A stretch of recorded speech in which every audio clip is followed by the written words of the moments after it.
Here's an old school in Kisatchie. It looks like an abandoned grammar school.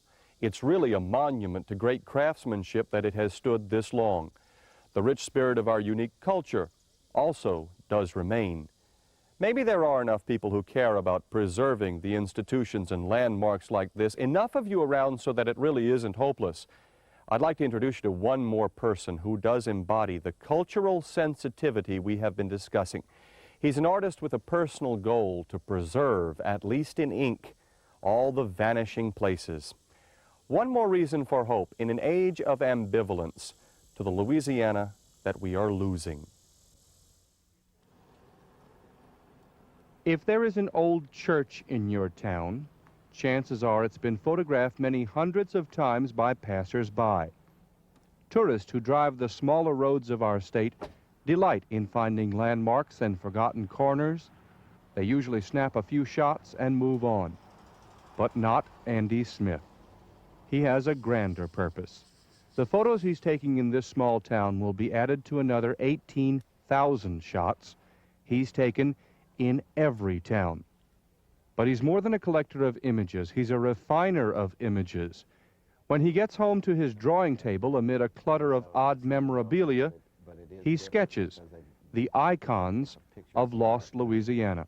Since it's my project, I get to pick whatever I decide I want to do. And so I go through the towns and just take buildings that I like, and not historical buildings, everyday buildings. So that's how Mary Lee got in there. It was one of my favorite shots too, because it just looked, it looks real. And people go there and everybody knows it and they pass it and they never look at it. And so when you take it, you make a black and white drawing, it's like, it's just, it refocuses your look on everything. In this state, there is certainly no shortage of talented artists who capture the soon-to-be-forgotten, but Andy Smith has published 4 volumes now of books in a series called Louisiana Proud. The books are part history, part documentation, and at least half clearly accurate and powerful menageries of nostalgia. How do you drive this distance over here and there's nothing, then pop, there's a town. You know, why did this town get here? You know, how do these people live? Especially some of the towns that were big time then are just barely shells now. And so that did pique my interest on that, to put that all into the book. For an amazing 12 years, Andy Smith has sat in the middle of his eclectically appointed studio, tapping out millions of detail strokes in churches and stores and street corners from Albany to Zwolle. Zwolle, I know. It was some Dutch person that came over and owned land, but I don't think he really, now some of these people are going to get mad because I'm trying to recollect, but I don't think he lived here, but he owned a lot of land and he came over and they named it for him.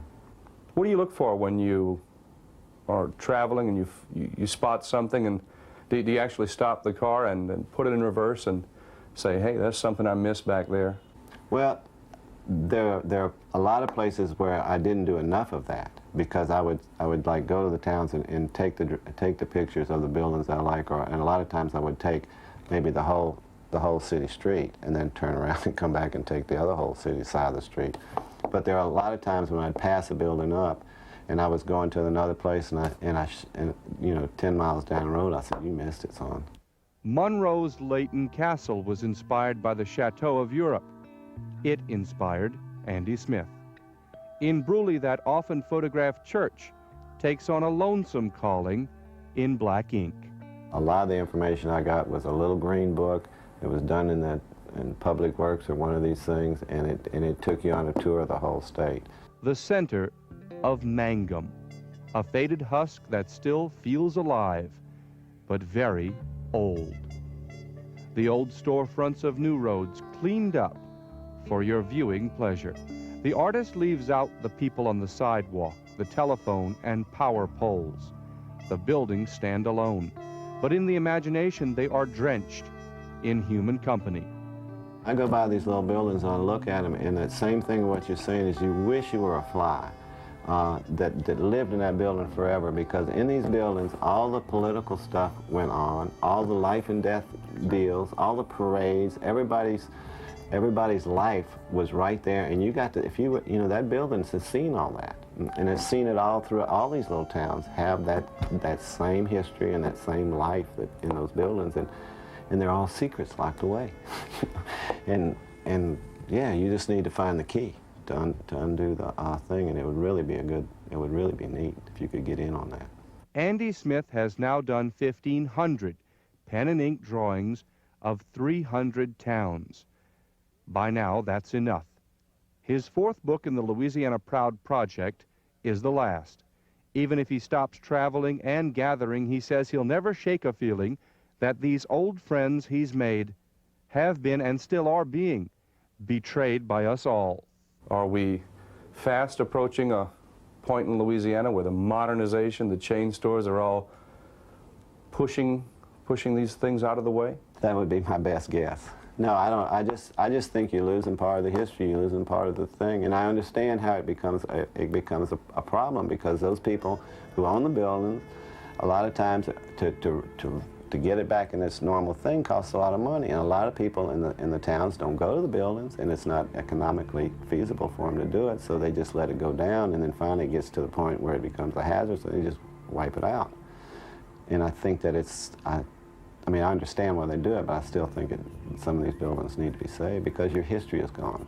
It's like the old people now. The history of those small towns, you can't find it.